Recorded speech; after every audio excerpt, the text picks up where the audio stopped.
Today on Classic Movie Review, we are taking on The Flight of the Phoenix, 1965. I've always enjoyed this movie, but watching it now, knowing more about the actors, makes this movie enjoyable at a higher level. By this I mean knowing that the pilot, James Stewart, was an Air Force general with World War II experience. Dan Duryea, a master bad guy from film noir, played the role of a timid accountant. George Kennedy, who played the master mechanic in Airport 1977, pushing that throttle fully forward, casually working on an airplane build in the desert. And Hardy Kruger, a former Hitler youth and face of many German soldiers in films such as Taxi for Tobruk 1961 and A Bridge Too Far 1977, playing an anti-Nazi German, as he actually was. I don't know how they missed him for The Longest Day 1962. The Flight of the Phoenix 1965 has an unexpectedly low 7.5 rating on IMDb.com. On RottenTomatoes.com, the film is rated a little better with 86% on the tomato meter and 81% audience approval. In a February 1st, 1966 review, New York Times film critic Bosley Crothers said, quote, "All through this long picture about a plane load of men who are downed in the waste of the Sahara Desert by a crippling accident, the viewer finds himself snorting at the successive stupidity of the men and at the oversight of reason and likelihood in the script. Never mind that the dazed and shocked survivors are initially disorganized and reluctant to accept a leader after the plane has flattened onto the sand. And never mind, finally, that the method of salvation is a piece of mechanical contrivance that taxes credulity. The painful and piecemeal construction of a smaller plane out of the working parts of the downed craft, which the survivors used to fly from their seeming burial place in the desert. What is extremely aggravating and erosive of belief is the constant overlooking of factors that would normally prevail, and the neglect of devices for survival that would occur to the rawest amateur, which these fellas aren't, incidentally. They are flyers, oilfield workers, scientists, precisely the sort of people you would expect to know what to do. Not a move is made, for instance, to repair the plane's broken radio and get off a signal. They haul out tools and build another plane, but they don't devote a bit of ingenuity to fixing the radio. They don't lay out a large ground signal that might be seen by searching planes, and no search planes fly over. At one point, they shoot a crippled camel, then forget to butcher it and eat it, even though they've been eating nothing but dried dates for days. They keep electric lights burning brightly in the cabin of the downed plane, even though the electricity has to come through storage batteries, which require distilled water to stay alive, just as the men do. And water is one of the scarcest things they have, unquote. Actors. James Stewart is tailor-made for the role of the crusty veteran pilot Frank Towns. This first-rate actor and Air Force pilot was first covered in the Frank Capra-directed Christmas film It's a Wonderful Life 1946. Veteran film noir actor Dan Duryea played mild-mannered accountant Standish. Duryea was first covered in the Humphrey Bogart war film Sahara 1943, which was set in the general location of this film. George Kennedy played driller Bellamy. He doesn't do a lot in this film, but I like to think that this is where he became a master aviation mechanic for his role in Airport 1977. Kennedy was first covered in the John Wayne war film In Harm's Way 1965. Ernest Borgnine played Trucker Cobb, a man that had had a nervous breakdown and is being sent home. The more I watch Borgnine, the more I see that he really is a top 10 performer. Borgnine was first covered in the Tights and Fights film The Vikings 1958. Hardy Kruger played aviation engineer Heinrich Dorfman. Kruger was born in Berlin in 1928. Not the best time to be at that location. At 13, Kruger joined the Hitler Youth. I'm not really sure it was optional. In 1944, he was in a Nazi propaganda film translated as Young Eagles 1944.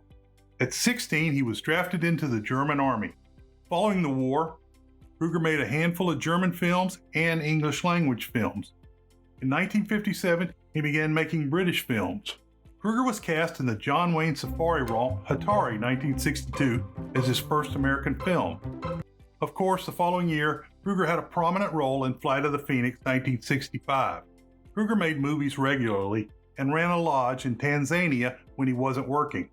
His movies include The Battle of Neretva, 1969, Barry Lyndon, 1975, The Spy Who Never Was, 1976, A Bridge Too Far, 1977, a film I dependably rank 1 or 2 on my list of favorites, and The Wild Geese, 1978, where he was great as a racist Afrikaner.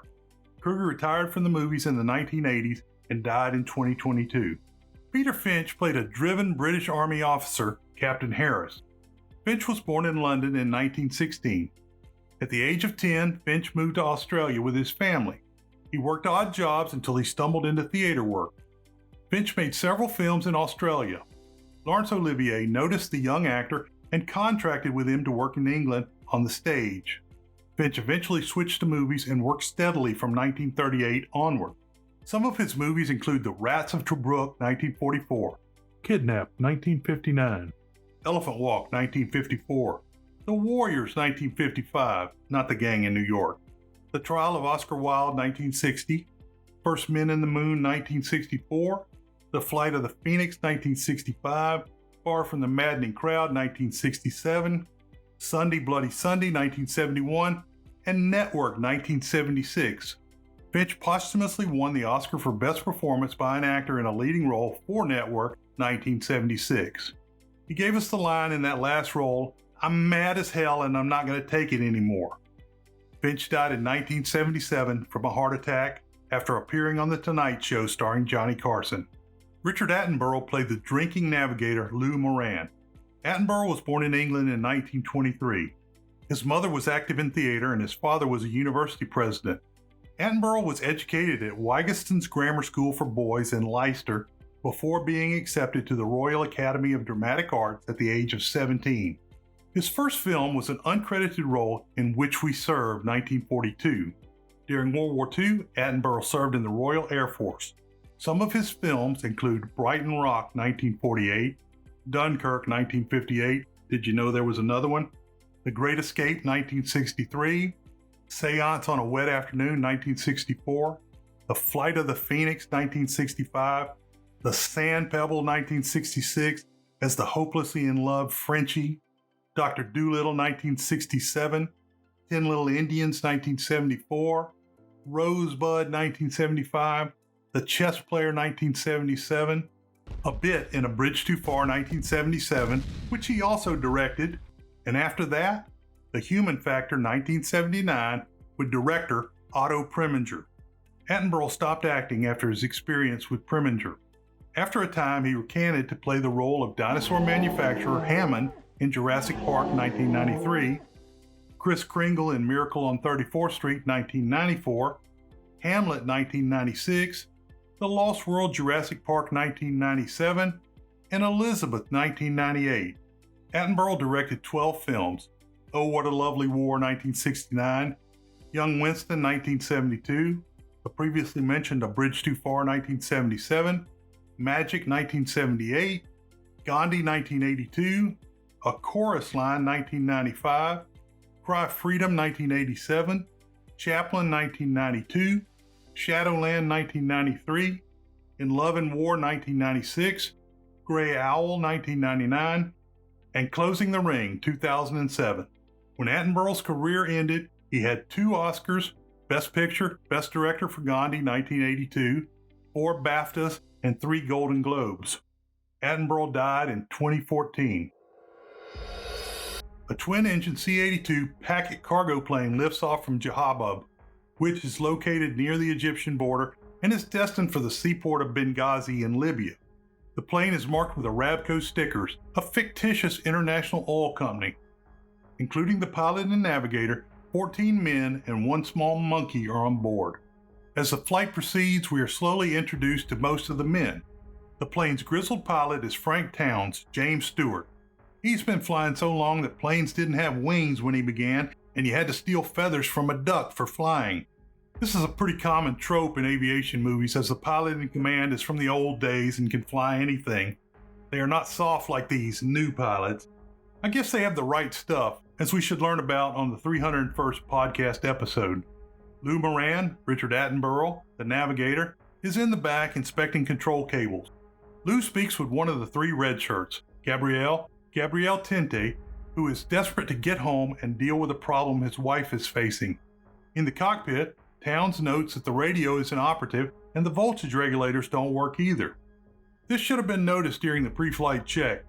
The other passengers are Standish, Dan Duryea, a timid company accountant, Bellamy, George Kennedy, a worker, Trucker Cobb, Ernest Borgnine, who has had a mental breakdown, German, Heinrich Dorfman, Hardy Kruger, who is an engineer that has been visiting his brother, Captain Harris, Peter Finch, a British officer, the totally worthless Sergeant Watson, Ronald Fraser, French Dr. Renault, Christian Marquand, a Scot called Ragbags Crow, Ian Bannon, who acts just like the name, Carlos, Anthony Montoya, who has a pet monkey, and the two other red shirts, Tassio, Peter Bravos, and Bill, William Aldrich.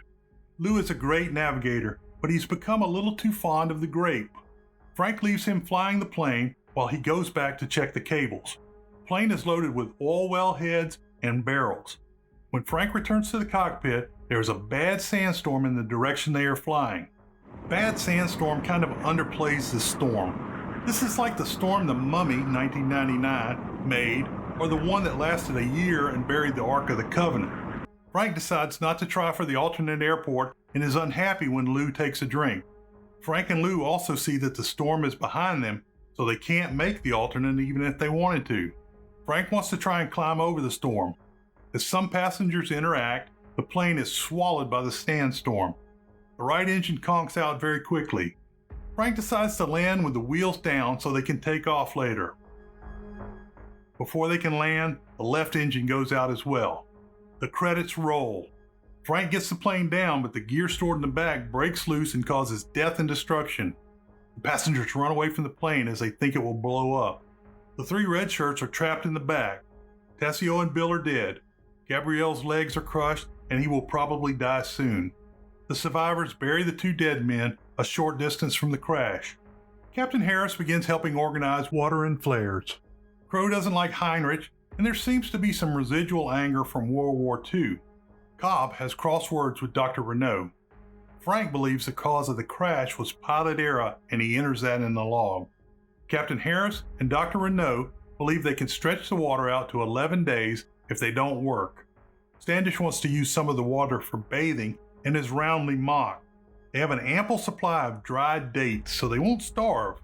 Crow mentions eating the monkey. They are over 100 miles off their course, but Frank thinks they will be found. Cobb has a transistor radio, and Frank tries to find news about the search. Frank gets into a row with Heinrich. The group hangs around the camp and deals with the wind and sand. Lou is slowly changing as he gives his booze to Gabriel. Gabriel is worried about his wife. The group slowly separates into two cliques, those that think they will be found and those that know they will die. By day 5, Heinrich is adapting to the heat and working on some type of plan. When Heinrich burns his hands on some hot metal, he touches his fingertips to his earlobe. This is a trick to take away the pain of a slight finger burn. It really works. A jet passes over at a high altitude, but the survivors' smoke pots and signals are not noticed. As Bosley Carruthers said, they could have laid out an arrow on the ground or even used a mirror as a reflector. Captain Harris says he will take Sergeant Watson and walk across the desert for help. Lou and Frank do everything they can to discourage him. They say suppose he is off by 1 degree in his celestial navigation. In that case, he could walk by the Eiffel Tower in broad daylight without seeing it.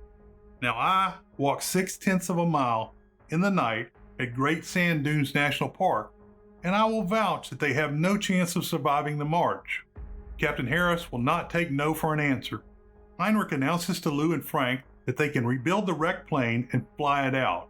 Frank thinks Heinrich is joking, and he leaves mad. Now let me tell you something that makes nonsense out of this whole thing. Please do. And I'm not going to give you the old veteran flyer routine, Mr. Dorfman. The only thing outstanding about you, Mr. Towns, is your stupidity. Cobb starts giving his gear away as he plans to leave with Captain Harris. Frank finds out that Cobb has not talked to Captain Harris about going on the trip. Sergeant Watson fakes a sprained ankle so he won't have to go on the trip. Cobb finds out that he can't go and he attacks Captain Harris. The others have to restrain the screaming madman. Carlos gives his monkey to Bellamy as he has decided to join the trek. After 5 days, it will be time to eat the monkey with no meat available. Heinrich tells Lou that he is an aircraft designer. Dr. Renault calms Cobb by telling him he will recover from his mental exhaustion. Captain Harris and Carlos head out. They say they will need a smoke signal for 3 days. After that, it will not be needed. Later, Sergeant Watson sees tracks leading away from the crash. He runs back to tell them Cobb is left to follow the captain. Frank sees that the sergeant is not injured. Frank decides to go after Cobb alone. He follows the trail and eventually finds Cobb, but it's too late. Cobb has died from the heat, writing his name in the sand as the last act. Heinrich begins to show Lou how the plane rebuilding could be accomplished. Lou says Frank is the pilot that can get anything off the ground. Heinrich calculates human life as a variable and Lou gets offended. Later, as the men are drinking their ration, a heat-worn Frank makes it back to the crash site. That night, Frank tells Lou they have no chance of being saved. Lou tells about the airplane plan. Heinrich explains his plan to the group. In short, the plan is to pull the right wing over the airplane and attach it to the left wing and engine. The riders will be behind fairings on the wing, and the plane will have skids instead of wheels. Again, Heinrich calculates human life in his equation. This sits badly with the others. Frank gives every reason why the plan will not work, but Heinrich is not deterred. Heinrich plans for the work to begin that night. He has created a hand-powered electrical crank system. Dr. Renault and Lou convince Frank that it would be good for the men to have something to do with their time. Under Heinrich's direction, the men begin the work. It is good that most are strong oil workers with a lot of experience with tools. Time passes, and Heinrich builds a water still. Again, something that could have been done on day one. Crow brings up World War II when talking with Heinrich. Frank is the most passive-aggressive worker ever. From the top of the wrecked plane, Sergeant Watson sees something on the edge of the crash site. He goes to investigate and finds Captain Harris. However, he doesn't tell anyone. Harris appears to be near death. The group manages to get the right wing pulled to the left side of the wreckage. Sergeant Watson goes to sleep without helping Captain Harris. Heinrich continues to work. He goes to his still and he finds Captain Harris. Miraculously, the man is still alive. Standish goes to check on the 2 sick men resting in the wreckage. The monkey goes crazy. Captain Harris wakes to find that Gabriel has killed himself, believing his sick wife has died. Most of the men want to give up after that suicide, but Heinrich insists they stay on schedule.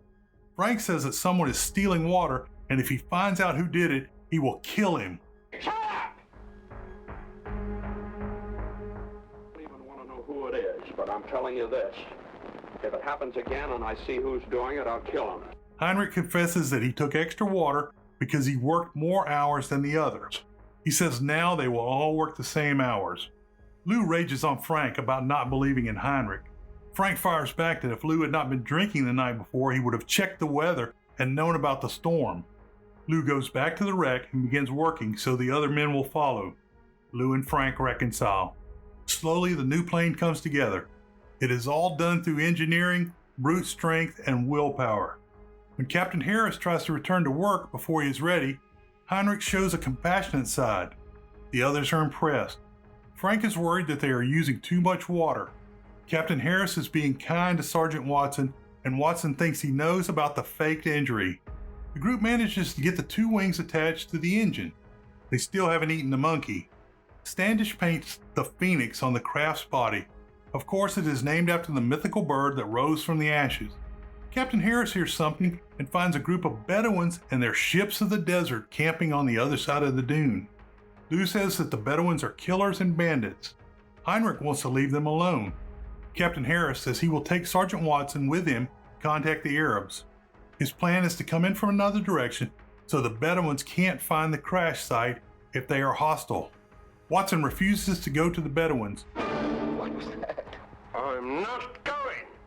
I don't think you've quite understood. I'm giving you an order. You ought to come with me. He also refuses to be disarmed. Harris won't let Frank go with him as he feels that they will need a pilot for flying the plane. Dr. Renault volunteers to go with Harris. In the morning, the survivors see that the camp is empty except for a camel. Frank takes Watson's gun. Frank and Lou head down and they find that the camel is lame and both Harris and Renault have had their throats cut. Frank uses up the bullets to kill the camel rather than using it for food. Back at the campsite, Watson is happy that Harris is dead. Frank knocks him to the ground. Later, Watson has a mirage of a belly dancer, Barry Chase. She is the only female in this movie. Frank insists that they test the engine. Heinrich wants to wait and makes a case that they only have 7 total starter cartridges. Frank orders the men to help, and Heinrich throws a massive wrench at him. Heinrich goes on strike. Later, Frank realizes that he has been wrong. Lou convinces Heinrich to go back to work. Heinrich addresses the group and makes Frank say that Heinrich is the authority. Lou and Frank go to talk to Heinrich about some control cables. While there, Frank sees a magazine and finds out that Heinrich is a model airplane designer. Lou and Frank can't believe that Heinrich has never made a full-sized airplane. Lou and Frank decide to keep this information from the rest of the crew. Lou has a mini breakdown. Lou and Frank tell Heinrich he should not tell the others that he is a toy maker. Heinrich is not deterred, saying a model has to fly without a pilot and is a superior design. Heinrich goes into the history of aircraft design. The next day, they begin the process of cranking the single engine on their aircraft. Frank gets into the modified flying position with the last 7 starter cartridges. Cartridges 1 and 2 spin the propellers but don't start. The same thing happens with the third, but it turns a little bit longer. The fourth is no better. Frank uses cartridge 5 with the ignition off to clean out the cylinders. It starts on the 6th try. With the plane running, Frank is now back in charge. He looks at the graves of the men who died on the trip. The exhausted men use tow lines to guide the running craft into a flat area for takeoff. With the aid of the engines, they get the craft to the takeoff point. The men are loaded onto the wings behind fairings, and Frank gets the craft into the air. They fly over the crash site and make it back to the safety of a drilling site. The men on the ground can't believe what they see flying over. Frank lands the plane. All the men are safe. The monkey survived. Lou has given up drinking. Frank comments to Heinrich about early flying models to say that Heinrich was right. Conclusion. Based on my 6/10 of a mile night walk at Great Sand Dunes National Park, I am saying there's no way they could have built this plane. They would have been too weak after a day in the heat. IMPDB.org identifies the plane from the movie beginning as a twin-engine C-82 packet cargo plane. Following World War II, the C-82 was developed into the Fairchild C-119 flying boxcar. The flying version of the reconstructed plane was built for the movie and is known as the Talmance Phoenix P-1. A non-flying model was built from a Fairchild R4Q-1 flying boxcar. Long shots of the Flying Phoenix were made using a North American O-47. During the filming of this movie, stunt pilot Paul Mance was killed in a plane crash. There's a tribute to him at the end of the film, but the Civil Aeronautics Board determined that Mance was under the influence of alcohol at the time of the crash. This movie was filmed 2 decades after the end of World War II, but the residual hate was at the forefront of this movie. Early on, Heinrich was very aloof and calculating with human life. He is clearly channeling the Nazi ideology of disregard for human life. His central conflict was with Frank, the natural person to be in charge after the accident. The director and screenwriter seemed to go out of their way to make sure there was no conflict between Captain Harris of the British Army and Heinrich, although the laborers were still angry about the war. As I said in the introduction, there are a lot of aviation movies where there's a veteran pilot that knows everything about flying the old way. The navigator often has a problem with drinking. The first movie that comes to mind is the High and Mighty 1954 with John Wayne. There are claims, now mostly debunked, that Amelia Earhart's navigator, Fred Noonan, was a drinker, which contributed to their being lost at sea. World famous short summary: double check the weather, beware the Moors.